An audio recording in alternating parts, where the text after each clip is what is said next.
네, 묵상 간증 슬기로운 채무 생활입니다. 대가족을 이루고 살며 1년에 12번 제사를 지내는 불신 가정에서 자랐습니다. 그런 환경에서 저는 할아버지와 아버지의 핍박을 받으며 홀로 하나님을 믿는 어머니가 안쓰러웠습니다. 그래서 장남이 아닌 막내이자 믿는 사람을 만나 결혼해야겠다고 다짐했습니다.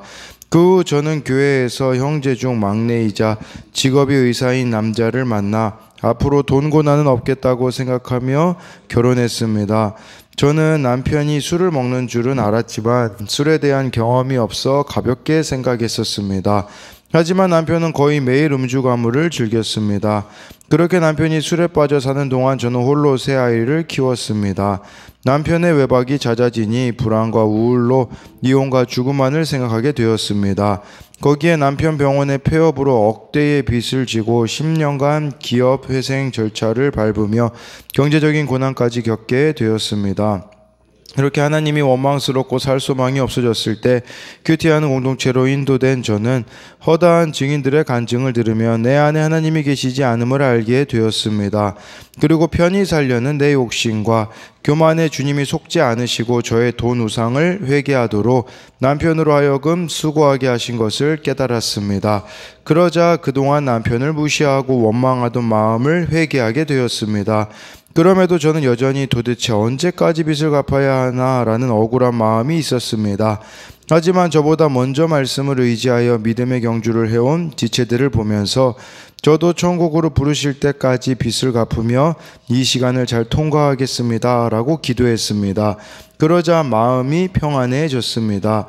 평생 남편을 미워하며 술 때문에 잔소리를 했는데 이제는 내 힘으로 남편을 고칠 수 없음을 인정하고 주님이 하실 것을 믿겠습니다.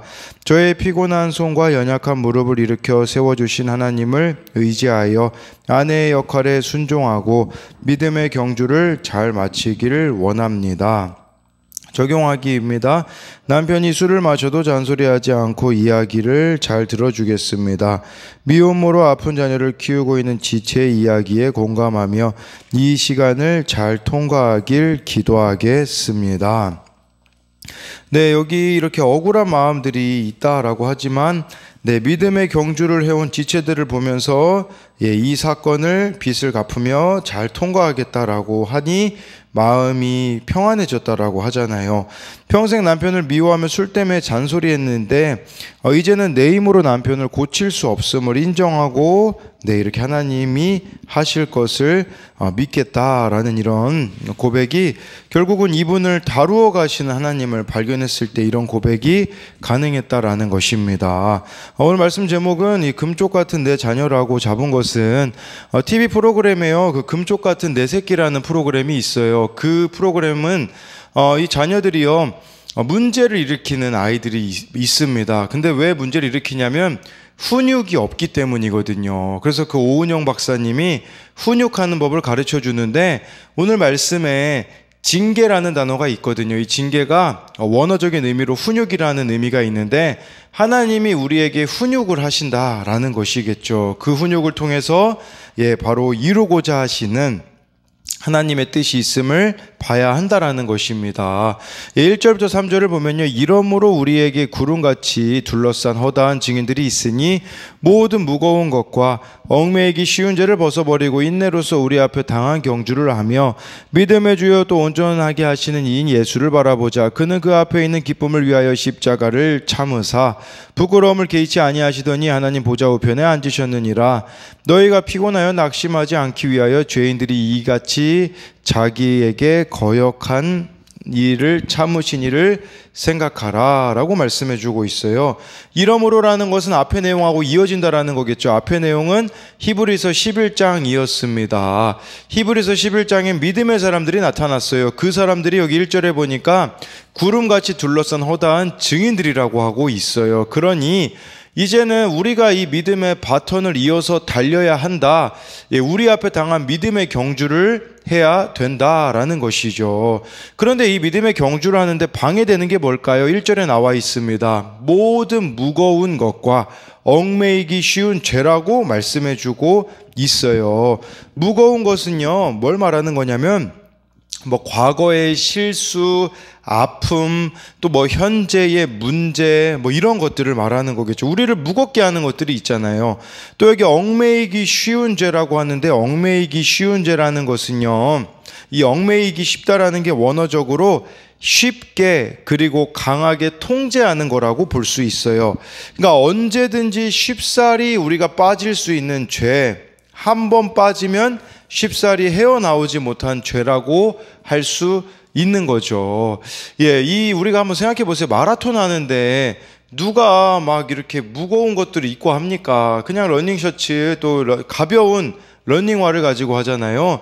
이 믿음의 경주를 하기 위해서는요, 가벼워야 된다라는 것이에요. 우리를 얽매이는 것들, 여러분 삶을 잘 보십시오. 내 삶을 곰곰이 보면요, 얽매이게 만드는 것들, 무겁게 만드는 것들이 있습니다. 그것들을 벗어버리는 것이 바로 이 믿음의 경주를 잘 달리는 방법이다라고 할 수가 있는 것입니다. 그래서 이제 이 믿음의 경주, 그러니까 결국은 이 무거운 것, 얽매이기 쉬운 죄를 벗기 위해서 필요한 게 뭐냐? 2절에 나와 있잖아요. 믿음의 주요 온전하게 하시는 이인 예수를 바라보자. 예, 세번역 성경에는 이렇게 나와 있더라고요. 믿음의 창시자요 완성자이신 예수를 바라보자. 예, 예수님이 믿음의 창시자래요. 완성자래요. 우리는요, 할 게 없어요. 예수님을 바라보는 것밖에는 할 게 없다라는 것이에요. 이게 가장 쉬우면서도 사실은 가장 어려운 게 아니겠습니까? 영어로는요, fixed라고 나와 있더라고. 우리의 시선을 예수님께 고정하자라는 것이에요. 그러니까 이 믿음의 경주를 잘 달리기 위하여서 우리에게 필요한 것은 예수님께만 우리의 시선을 고정하는 것이겠죠. 예, 제가 우리 교회에 또 이렇게 마라톤 하시는 분이, 집사님이 계시잖아요. 그런 이야기를 좀 하시더라고요. 뭐냐면 뭐 마라톤 대회 같은 데가 열리는 데를 보면요, 경치가 다 좋은 곳들이잖아요. 그래서 그러면 이제 좋은 곳 보면서 뭐 잘 뛰겠다라는 생각이 들었는데, 그분이 그런 이야기를 하시더라고요. 마라톤을 하면요, 경치가 하나도 눈에 들어오지 않는데요. 무엇이 눈에 들어오냐면, 예, 나보다 앞장서서 뛰는 사람의 뒤통수밖에 볼 수 없게 되어진다라고 이야기를 하더라고요. 저 이걸 보면서 우리가 이 믿음의 경주라는 것도 결국은 예수님만 내 눈에 보여야 되는데, 우리가 너무 많은 것들을 보고 있기 때문에 우리는 이 믿음의 경주를 멈추고 있지 않는가를 보아야 한다라는 거예요. 2절 말씀을 잘 보셔야 돼요. 예수를 바라보자. 그는 그 앞에 있는 기쁨을 위하여 십자가를 참으사라고 하잖아요. 이건 우리들에게 그런 의미가 될 수도 있어요. 십자가가 나에게 기쁨이 되고 있는가? 아니면 나의 기쁨을 추구하고 있는 것들이 너무 많기 때문에 십자가가 안 보이고 있지는 않는가를 저와 여러분들이 돌아보아야 한다라는 것이에요. 그래서 이 믿음의 경주를 다릴 때 3절 말씀해 보니까, 자기에게 거역한 일을 참으신 일을 생각하라. 예수님을 생각해야 된다라는 거예요. 예수님을 생각하지 않으면 어떻게 될까요? 3절 앞절에 나와 있잖아요. 너희가 피곤하고 낙심할 수밖에 없다라는 거죠. 우리가 예수님 생각하지 않으면요, 피곤할 일, 낙심할 일이 많기 때문에 그렇게 되지 않기 위하여서, 예, 죄인들이 이같이 자기에게 거역한, 여러분 얼마나 많은 예수님이 모욕과 수치를 죄인들에게 당하셨습니까? 그분을 바라봄으로써 우리가 이렇게 잘 이겨낼 수 있다라는 것이겠죠. 그래서 이것에 대한 적용은요, 내가 말씀으로 벗어버려야 할 무거운 것과 얽매이기 쉬운 죄는 무엇입니까? 내가 참아야 하는 십자가, 즉 잘 져야 하는 십자가는 무엇입니까? 예수님을 바라보지 않고 스스로 해결하려고 하기에 피곤하며 낙심하고 있는 일은 무엇입니까? 4절 말씀이에요. 너희가 죄와 싸우되 아직 피 흘리기까지는 대항하지 아니하고 라고 말씀해 주고 있어요. 네, 이 죄와 어떻게 싸웠는지는 히브리서 11장에 보면 나와 있잖아요. 믿음의 선배들이 수많은 조롱, 채찍질, 죽음 앞에서 믿음을 포기하지 않았다라는 거죠. 그런데 지금 이 히브리서 말씀을 듣는 독자들은 어떻게 하려고 합니까? 피를 안 흘리려고 해요. 우리로 말하자면 예수님 믿는 것 때문에 손해보려고 안 하는 거예요. 그러니까 이들이 유대교로 돌아가려고 했었다라는 것이겠죠. 우리도 이와 같은 태도를 취할 수 있어요. 예수님을 믿는 건 좋은데 예수님 믿는 것 때문에 손해보는 것은 싫어합니다. 그게 피 흘리기까지 대항하지 않는 거라고 볼 수 있어요. 저와 여러분들이 기억해야 되는 것은요, 믿음은 피눈물을 요구한다라는 것이에요. 믿음은, 그래서 no cross, no crown이라는 말이 있거든요. 십자가를 지지 않으면 영광의 면류관은 없다라는 것을 알아야 한다라는 것이에요. 또 죄와 싸워도 우리가 목숨 걸고 싸우지 않기 때문에 자꾸 여지를 남겨두는 거예요. 이 죄라는 것에 대해서는 단호해야 되거든요. 그런데 자꾸 여지를 남겨두기 때문에 치열하게 싸우지 않기 때문에 또다시 넘어지는 그런 모습을 보이는 거죠. 이 죄의 여지를 안 남기는 게 뭐겠습니까?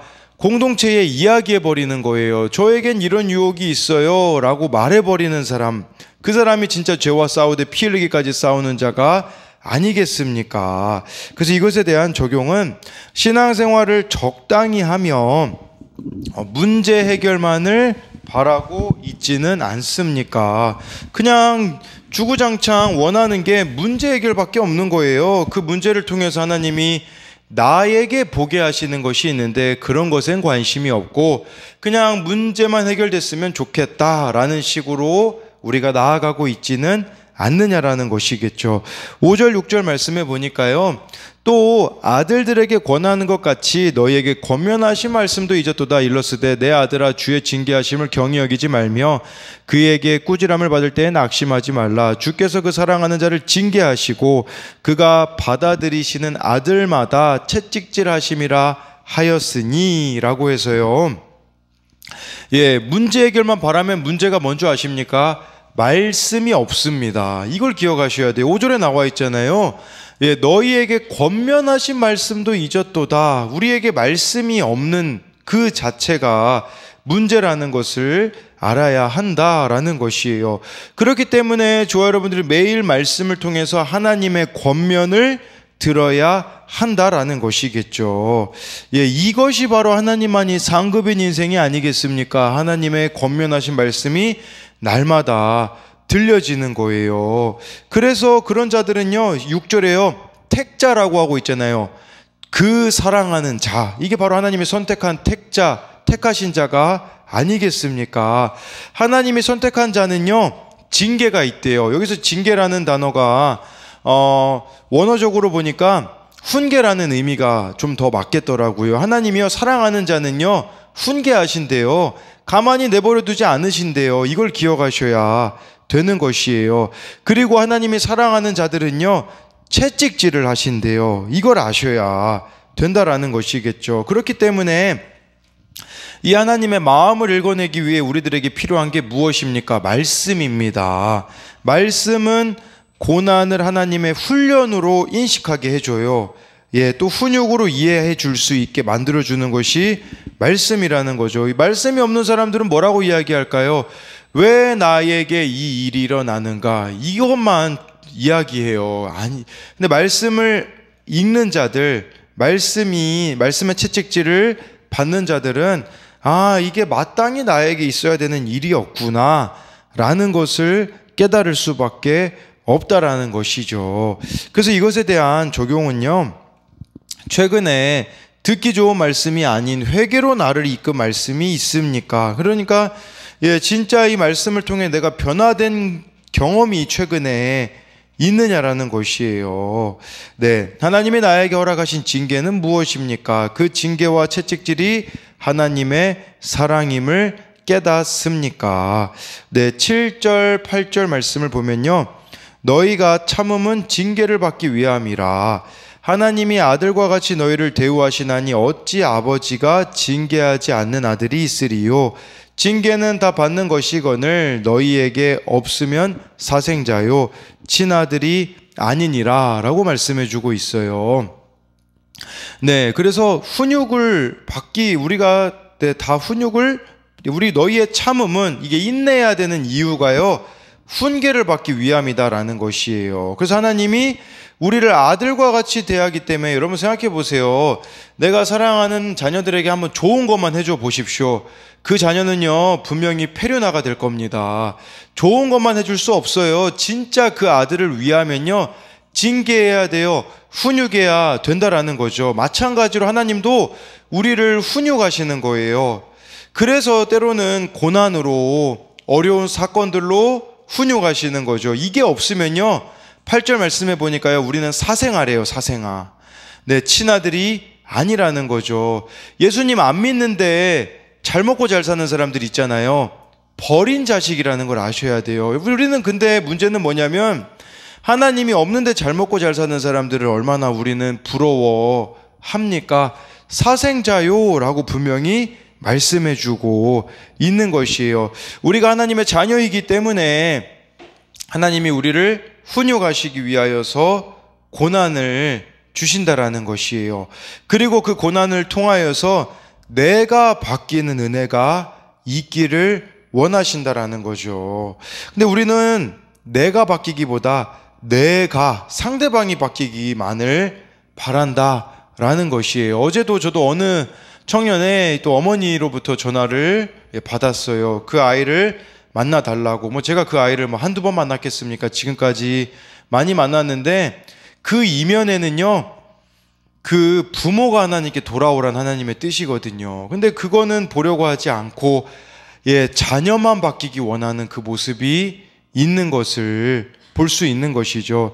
그 부모를 사랑하여서 하나님이 돌아오라고 계속해서 자녀를 통하여서 말씀하고 계시는데, 근데 내가 바뀌기는 싫어하는 이런 모습이 우리들의 모습일 수도 있다라는 거죠. 사고로 전신마비가 된 조니 에릭슨 타다라는 사람이 있어요. 그 사람이 쓴 하나님의 눈물이라는 책에요 이런 대목이 나옵니다. 하나님의 시련은 주님의 형상을 조각하기 위한 망치질이래요. 하나님의 시련이 주님의 형상을 조각하기 위한 망치질이며, 그것으로 만들어지는 것은 믿음의 근육이다 라고 이렇게 이야기를 했어요.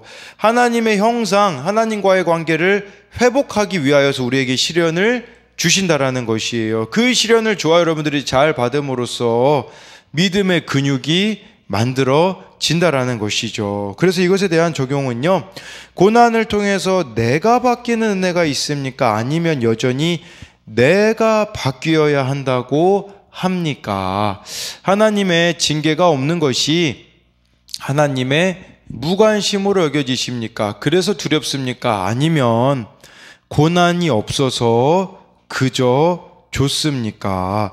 9절 10절을 보면요, 또 우리 육신의 아버지가 우리를 징계하여도 공경하였거늘 하물며 모든 영의 아버지께 더욱 복종하며 살려 하지 않겠느냐? 그들은 잠시 자기의 뜻대로 우리를 징계하였거니와 오직 하나님은 우리의 유익을 위하여 그의 거룩하심에 참여하게 하시느니라. 인간 아버지와 하나님 아버지의 다른 점은 뭐냐면요, 인간 아버지도 징계를 하죠. 훈육을 하죠. 그런데 10절에 그들은, 인간 아버지는요 자기 뜻대로 우리를 징계했대요. 그러니까 자기가 원하는 게 있기 때문에 인간 아버지는 훈육을 했을지 모르나, 하나님은요 그게 아니라 우리의 유익을 위해서 한대요. 우리의 유익을 위해서, 우리가 정말 잘 되게 하기 위하여서 하나님은 이 훈육, 징계를 하신다라는 거죠. 이 훈육을 저와 여러분들이 잘 받으면 어떻게 됩니까? 그의 거룩하심에 참여하게 된다라는 것입니다. 그래서 하나님이 이 시련을 통해, 고난을 통해 나를 정말 온전하고 조금도 부족함이 없는 하나님의 사람으로 만들어 갈 기회라는 것을 기억해야 된다라는 것이에요. 어제 어느 청년이 이렇게 어떤 청소년 아이를 품는 것으로 인하여서 힘들어 이렇게 하는 연락을 받았거든요. 근데 제가 그 청년에게 마지막에 이런저런 얘기를 하다가 마지막에 그런 얘기를 해줬어요. 그 아이가 너를 힘들게 함으로써 너는 하나님께 집중할 수밖에 없는 기회를 얻었다라고 이야기를 했거든요. 저도 그렇더라고요. 너무 힘들게 하는 사람이 제 옆에 많다 보니까요, 딴짓을 못 하더라고요. 제가 만약에 배부르면요, 악하고 음란한 곳으로 갈 수밖에 없는 죄인이 될 수밖에 없거든요. 그런데 너무 저를 주변에서 힘들게 해주니까요, 다른 것을 할 힘이 없더라고요. 막 제가 뭐 타락할 힘도 없고요, 죄 지을 힘도 없더라고요. 그러면서 든 생각이 뭐냐면, 이게 결국은 나를 거룩하게 하고자 주시는 고난이구나라는 것을 깨닫게 되었어요. 여러분, 마찬가지로 우리를 힘들게 하는 사람이 우리 옆에 왜 존재합니까? 그것은 나의 유익을 위하여서입니다. 내가 거룩하게 되기를 위하여서라는 것을 기억해야 된다라는 것이죠. 그래서 이것에 대한 적용은요, 하나님이 기뻐하시는 것을 나도 기뻐하고 하나님이 싫어하시는 것을 나도 싫어하고 있습니까?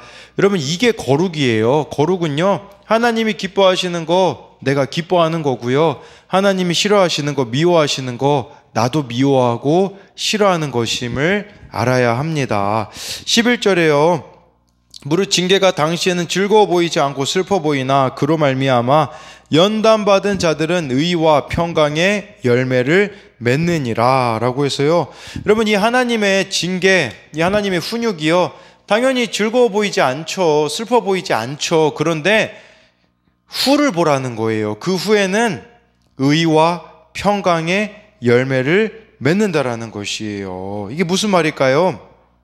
의와 하나님과의 관계가 더 깊어질 것이고, 평강, 하나님이 함께 하시는 천국이 내 삶 가운데 이루어진다라는 것이에요. 여러분, 이걸 좀 붙잡으셨으면 좋겠어요. 정말 저와 여러분들이 하나님과 가까워짐으로써 이 땅에서 천국을 살 수 있게 해주신다라는 거예요. 그렇게 되기 위하여서는 저와 여러분들이 하나님의 훈계를 잘 받아야 한다라는 것이죠. 이것에 대한 적용은 내 삶에는 어떤 열매들이 맺혀지고 있습니까? 정말 이 훈계를 잘 받은 사람들은 의와 평강의 열매를 맺는다고 했는데, 지금 나는 어떤 열매를 맺고 있는지를 묻고 있는 거죠. 불순종의 열매들입니까? 순종의 열매들입니까? 하나님의 징계를 받는 나의 태도는 어떻습니까? 벌받는 아픔이 클지라도 그것으로 연단을 받아 하나님의 거룩하심을 닮아가고 있습니까? 마지막으로 12절 13절을 보면요, 그러므로 피곤한 손과 연약한 무릎을 일으켜 세우고 너희 발을 위하여 곧은 길을 만들어 저는 다리로 하여금 어그러지지 않고 고침을 받게 하라 라는 것은요, 12절은요, 그러므로 피곤한 손과 연약한 무릎을 일으켜 세우래요. 무슨 말이냐면 믿음의 경주를 지속하라는 것입니다. 여러분, 우리가 이렇게, 저도 그런 달리기를 해보니까요, 그냥 한 번 뛰면요 너무 막 힘들어요. 근데 계속 뛰면요 힘들지 않더라고요. 이 믿음의 경주도 마찬가지예요. 우리는 마치 막 100m 달리기라고 생각을 해요. 아니에요. 믿음의 경주는요 마라톤이라는 걸 기억하셔야 돼요. 그렇기 때문에 매일 뛰셔야 됩니다. 매일 내가 말씀과 기도로 붙잡아야 돼요. 예수 그리스도를요. 그럴 때에 어떻게 되어지냐면 13절에 보니까, 왜 우리 이 믿음의 경주가 우리에게 허락되는 이유는 곧은 길을 만들기 위함이다라고 하잖아요. 이 곧은 길이 무슨 길이겠습니까? 말씀의 길이며 십자가의 길이라는 것이 아니겠습니까? 그래서 우리가 다리 저는 자가 되면 안 돼요. 이 다리 저는 자들은 누구를 말하는 거냐면 고난으로 흔들리는 자를 의미하는 것이죠. 네, 그래서 여기 또 어그러지지 않고, 그렇다면 어그러지는 자는 어떤 자입니까? 배교자예요, 배교자. 그래서 예수님을 배신하는 자라고 할 수 있기 때문에, 그래서 우리가 진리를 이탈하지 말고 예수님을 향하여서 잘 달릴 수 있는 환경을 만드셔야 됩니다. 여러분, 이 환경을 잘 만드는 게 뭐겠습니까? 여전한 방식이 있어야 돼요. 타협하지 않는 하나님과의 이 교제 방식이 있어야 됩니다. 이거 없이는요 우리는 언제든지 흘려 떠내려갈 수밖에 없는 자임을 기억함으로써 이 믿음의 경주를 잘 달려내는 저와 여러분들이 되기를 소망합니다.